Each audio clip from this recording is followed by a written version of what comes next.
बिहार विधानसभा के 1995 के चुनाव से पहले उत्तर बिहार पर राज करने वाले दो बड़े अंडरवर्ल्ड डॉन मारे जा चुके थे। छोटन शुक्ला की हत्या कर दी गई थी, जबकि अशोक सम्राट को 9 साल सस्पेंड रहे एक इंस्पेक्टर के द्वारा रहस्यमय इनकाउंटर में मार दिया गया था। इन दोनों की हत्या ने एक बात तो स्पष्ट कर दी थी कि बिहार में अंडरवर्ल्ड का राजनीति में प्रवेश आसान नहीं है। नमस्कार, आप द बिहार प्लस देख रहे हैं। ये मुजफ्फरपुर अंडरवर्ल्ड स्टोरी का चौथा भाग है और सबका एक बार फिर से नमस्कार।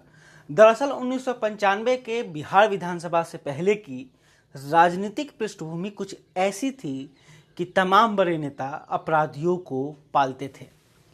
चुनाव के दौरान इन अपराधियों की सहायता से बूथ कैप्चरिंग करवाई जाती थी, लोगों को धमकाया जाता था, बात न मानने वालों की हत्या कर दी जाती थी, उम्मीदवारों तक को धमकाकर नामांकन वापस करवा दिया जाता था। उत्तर बिहार इसके लिए सबसे अधिक बदनाम रहा था। अपराधियों के लिए भी राजनीतिक शेल्टर बहुत ही जरूरी बन गया था, क्योंकि इसी की छत्रछाया में बाहुबलियों की और अपराधियों को ठेकेदारी मिलती थी, टेंडर मिलता था, रुपया कमाने का जरिया मिलता था। पर 1995 तक आते आते सभी राजनीतिक समीकरण बदल चुके थे। बिहार में बहुत तेजी से अपराधी छवि वाले लोग राजनीति में आ रहे थे। उन्होंने यह सोच लिया था कि बहुत हुआ दूसरे के लिए वोट की व्यवस्था करना। जब दूसरे के लिए धन और बल से वोट का जुगाड़ कर सकते हैं तो खुद के लिए ये काम हम क्यों नहीं कर सकते हैं। अंडरवर्ल्ड की यही बात बड़े राजनेताओं को रास नहीं आ रही थी। यही वो दौर था जब अशोक सम्राट, रामा सिंह, छोटन शुक्ला, तस्लीमुद्दीन, देवेंद्र दुबे, सुनील पांडे, सतीश पांडे, अखिलेश सिंह, अवधेश मंडल, अशोक मेहता, शहाबुद्दीन, सूरजभान सिंह, प्रभुनाथ सिंह, दिलीप सिंह, सुरेंद्र यादव, राजन तिवारी, सुनील पांडे, कौशल यादव, बबलू देव, धूमल सिंह, अखिलेश सिंह, दिलीप यादव जैसे तमाम बाहुबली जो अब नेता बनने के दौर में शामिल हो गए थे। इनमें से अधिकतर को जनता का भरपूर समर्थन हासिल था। जातिगत राजनीति ने इन्हें विधानसभा तक पहुंचा दिया और बिहार की राजनीति की पूरी तस्वीर बदल गई। अब इनके सबके सुपर बॉस बन गए थे लालू प्रसाद यादव और उनका सगा साला साधु यादव। यहीं से वह दौर शुरू हुआ जिसे मीडिया ने जंगल राज का तगमा दिया। अब हम लौटते हैं मुजफ्फरपुर की कहानी की तरफ। दोनों बड़े डॉन की हत्या के बाद मुजफ्फरपुर की फिजाओं में एक अनजान सा भय समा गया था।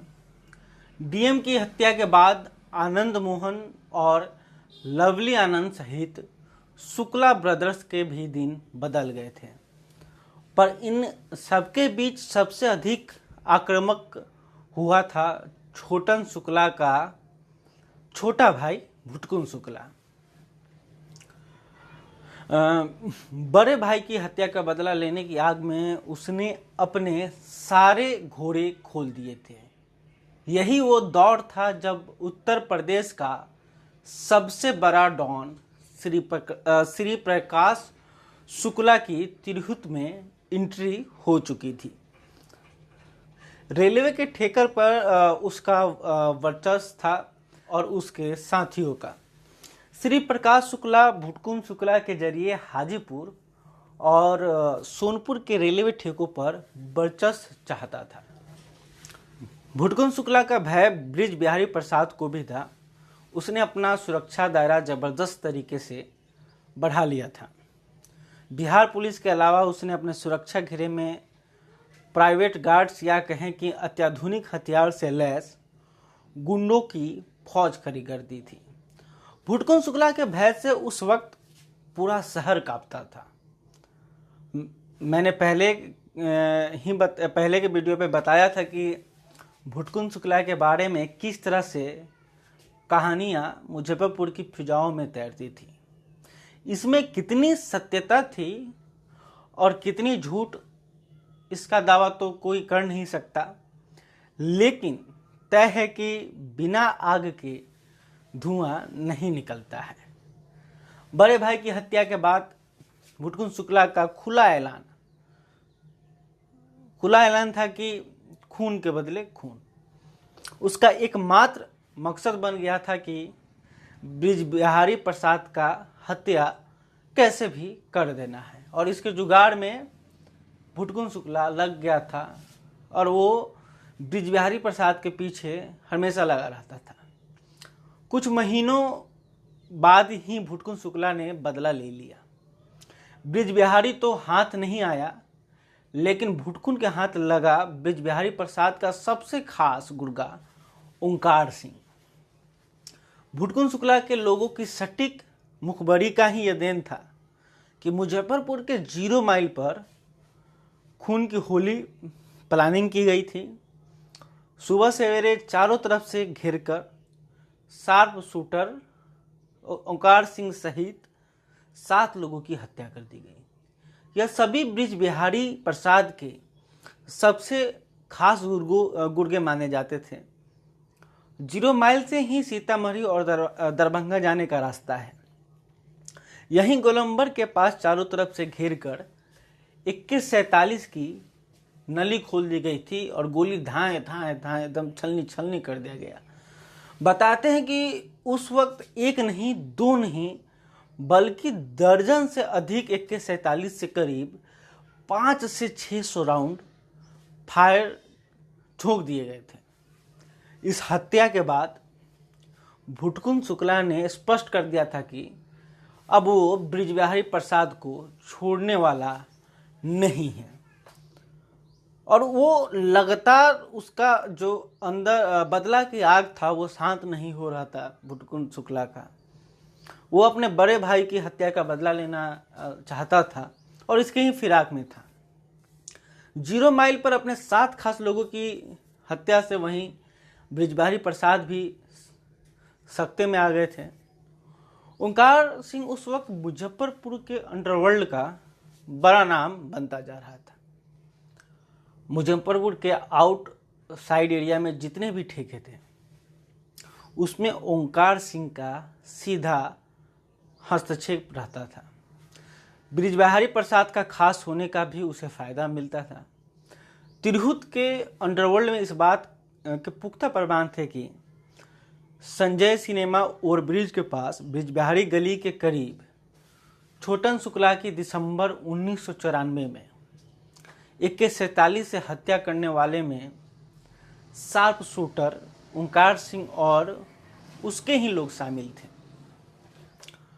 भुटकुन शुक्ला ने ओंकार सिंह को उसी की स्टाइल में चारों तरफ से घेरा, फिर गोलियों की बौछार कर दी।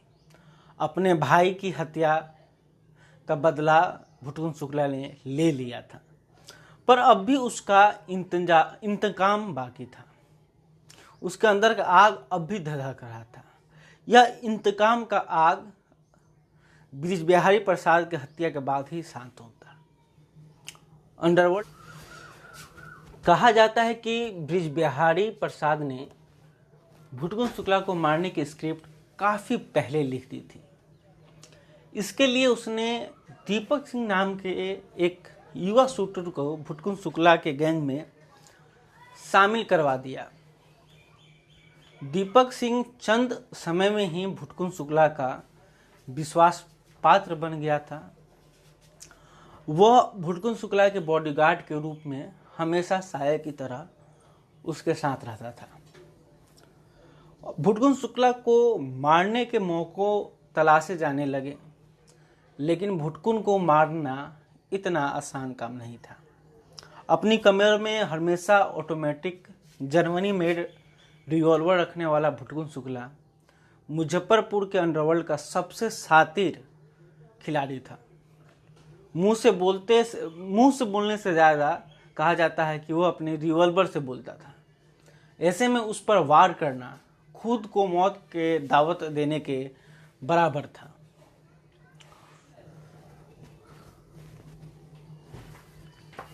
देखिए, हम बताते हैं कि भुटकुन शुक्ला को कैसे ही उसके घर में उसकी हत्या कर दी जाती है। शुक्ला ब्रदर्स का पुश्तैनी घर वैशाली जिले के लालगंज के खंजाहचक गांव में है। इस गांव की भौगोलिक स्थिति ऐसी है कि यहां आना आसान है, लेकिन निकलना बहुत ही मुश्किल है। यह गांव ही भुटकुन शुक्ला का सबसे सुरक्षित ठिकाना भी था। यह गांव एक किले के समान था, जहां सिर्फ भुटकुन शुक्ला की मर्जी चलती थी। उसके आदेश के बिना वहां परिंदा भी पर नहीं मार सकता था। काफी हद तक गांव की भौगोलिक स्थिति ने भुटकुन शुक्ला को लंबे समय तक पुलिस की पहुंच से दूर रखा था। दरअसल गांव ठीक नारायणी नदी के बगल में है, और आपको हम बता दें कि नारायणी नदी को ही गंडक या गंडकी नदी के नाम से जाना जाता है। यह नदी नेपाल से निकलती है और सीधे आपको बेतिया, मोतिहारी, गोपालगंज और छपरा, मुजफ्फरपुर होते हुए यह सोनपुर में जाके गंगा में मिल जाती है। इस नदी को पार करते ही आप दूसरे जिला की सीमा में प्रवेश कर जाते हैं। नदी के उस पार छपरा है और इस पार मुजफ्फरपुर था। और सारण प्रखंड का यह जिला छपरा जो है वो अपने आप में अपराधियों का सबसे बड़ा गढ़ रहा था, क्योंकि इसके बाद आप सीधे उत्तर प्रदेश में आप प्रवेश कर जाएंगे। और छपरा टाउन से जो यूपी बॉर्डर है, जो बलिया डिस्ट्रिक्ट है, मात्र 15 किलोमीटर दूर है। गांव में कभी पुलिस ने दबिश भी दी तो आसानी से भुटकुन शुक्ला और उसके साथी नदी पार करके दूसरे जिले में प्रवेश कर जाते थे। फिर यही भौगोलिक सीमा भुटकुन शुक्ला की मौत की जिम्मेदार भी बना। भुटकुन शुक्ला के साथ रहते दीपक सिंह को गांव से निकलने के सभी चारों रास्तों का पता था। उसे यह भी पता था कि सुबह के समय भुटकुन शुक्ला अपने हथियार को साफ करता है और उसकी पूजा करता है। चंद दिनों पहले ही भुटकुन शुक्ला ने अपने बड़े बेटा का जन्मदिन मनाया था। इसके बाद वह दोबारा अपने गांव पहुंचा था। साल शायद 1997 का अगस्त का महीना था। नदी में नहान करने के बाद भुटकुन शुक्ला अपने घर जाता है। घर में हथियारों को साफ करता है। जैसे ही भुटकुन शुक्ला अपने ऑटोमेटिक रिवॉल्वर साफ करने के लिए खोला उसको रिवॉल्वर को, उसी वक्त दीपक सिंह को मौका मिल गया। वह उस वक्त वहीं था। वह अच्छी तरह से जानता था कि एक बार ऑटोमेटिक रिवॉल्वर के पार्ट खोलने के बाद तुरंत उसे लोड करना आसान नहीं है। इसी मौके का फायदा उठाकर दीपक सिंह ने अपने AK-47 का मुंह भुटकुन शुक्ला की तरफ खोल दिया।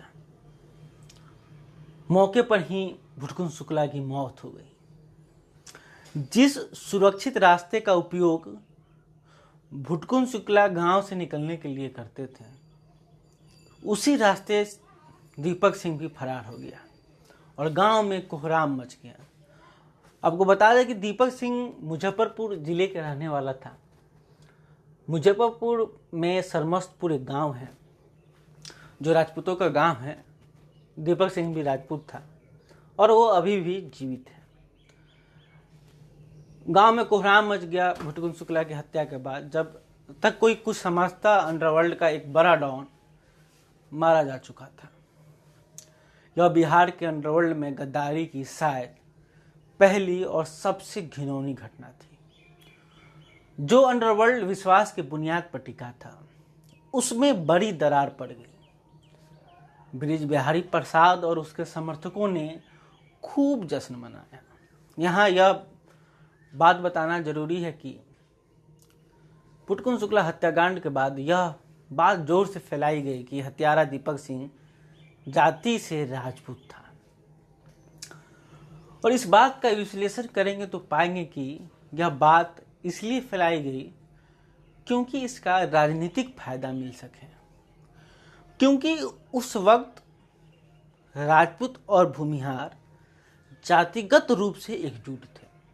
आनंद मोहन और छोटन शुक्ला ने जो साझेदारी निभाई थी, वो अभी तक दरार नहीं आया था। उस वक्त अगरी जाति और पिछड़ों की जाति की राजनीति चरम पर थी, इसलिए भूमिहार और राजपूत एक साथ थे। ऐसे में भूमिहार और राजपूत में एक दूसरे के प्रति नफरत फैला देना, दूसरे फैलाने का ये सबसे बड़ा मौका था। और इस मौके को जो विरोधी थे वो गंवाना नहीं चाहते थे। राजपूत जाति के ही ओंकार सिंह को पुटकुन शुक्ला ने मौत की नींद सुलाई थी। अंडरवर्ल्ड में गद्दारी का यह खेल आगे भी चला। इसी तरह ही गद्दारी करवाकर कैसे एक साल के अंदर सेम स्क्रिप्ट कि एक साल के अंदर इसी गद्दारी के पटकथा पर बाहुबली नेता बृज बिहारी प्रसाद को 2 दर्जन कमांडो के बीच 1 के 47 से छलनी कर दिया गया। यह अगली और इस सीरीज की अंतिम कड़ी में हम आपको बताएंगे कि बृज बिहारी प्रसाद की कैसे हत्या की।